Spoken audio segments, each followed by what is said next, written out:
It's 2025, everyone, and it's time for me to probably piss you off. God! I'm sure that you have either said or heard someone say that tech used to be better back in the good old days of, I don't know, the 2010s, where there was only one new iPhone, you could pop out your phone's battery and replace it, where micro USB was the cool thing and was not referring to your I think the main reason why people say tech used to be better is because of nostalgia. And that is as rational as a woman on her period. I'm just, wait, whoa.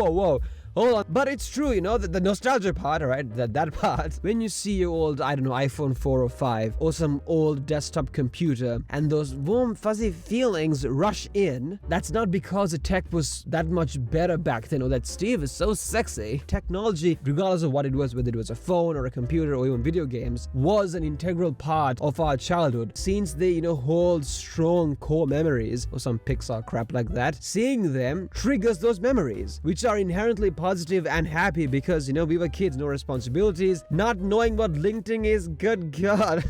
Oh God. Man, that's enough to make a man cry. Why do I sound like Shaggy getting fisted? And on top of that, man, we gotta realize that we look at the past with rosy-eyed glasses because those phones came out in a time where we had this little thing called blind optimism, that insane, infectious excitement of, experiencing things as a kid. I remember when, my oldest sibling got an iPhone 5s, which was like the first smartphone or the first cool tech thing that my family had. I lost my mind. I could not compute, the fingerprint scanner, Siri, a touchscreen, all these games, the cameras are amazing, it was gold color, it was too much. And I had the freedom to be able to spend every waking moment being obsessed with all this stuff because I had nothing else to do. And as you grew old and life becomes more real and you find yourself, applying to entry-level jobs which require 5 years of work experience, that grinds you down, man. And if I was the age that I'm right now, back when, you had the massive phone advancements like 2013, 2014, I would be interested, I would be excited, but not as excited, right, and blown away as a kid simply because, I had like more pressing concerns like,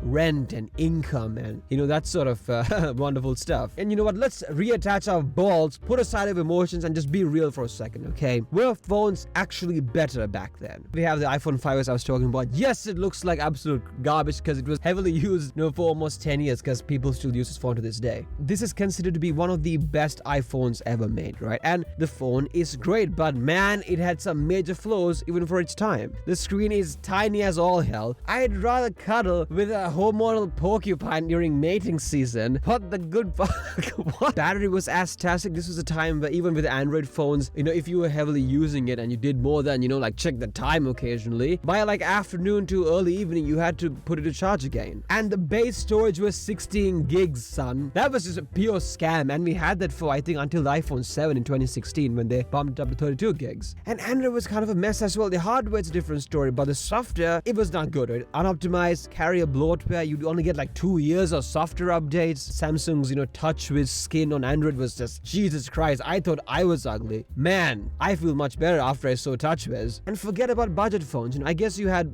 OnePlus, which was at the time an actual budget phone company, but you didn't have the crazy Redmi phones that you have right now, where a budget phone from even like 2 years ago, in most cases, has more features than a flagship phone from 5 years ago. It's actually pretty crazy. To be fair, I will play devil's advocate and say there were certain things that were definitely better. You actually got stuff in the box, removable batteries, micro SD card, the headphone jack. Never let go, alright? I will never let go. Android companies like LG were still taking insane, crazy risks, and Android phones weren't essentially iPhone knockoffs, which is what they are right now, especially back in the Galaxy S6. Jesus Christ, that was the worst year to be an Android fan. But, here's the thing. I don't whine too much about it because the reason why we lost those, customizable features and all that was because no one gave a crap about it. And no sweaty weirdos like me don't count. For example, when Samsung got rid of all of the removable batteries and whatnot with the Galaxy S6 and, prioritized, form over function, and they just wanted to make pretty phones, guess what? Sales went up. And it wasn't just the S lineup which got that treatment, even the Note lineup, which is meant for like pro users apparently. Even with those, no one really made a fuss about it. Why on earth would these companies keep adding features